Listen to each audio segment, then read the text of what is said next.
Hello students, the topic of the essay is Christmas. Christmas is a festival of great joy and happiness. The 25th of December is the birthday of Jesus Christ. It is celebrated as Christmas Day all over the world.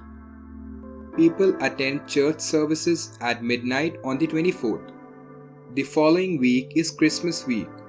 Games and competitions are held in churches everywhere. Santa Claus is very popular with children.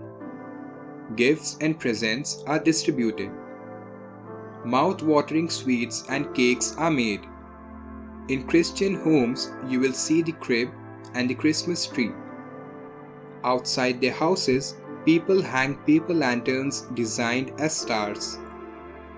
Christmas brings the message of love, peace, and goodwill throughout the world. It is a happy time when people are willing to forgive and forget.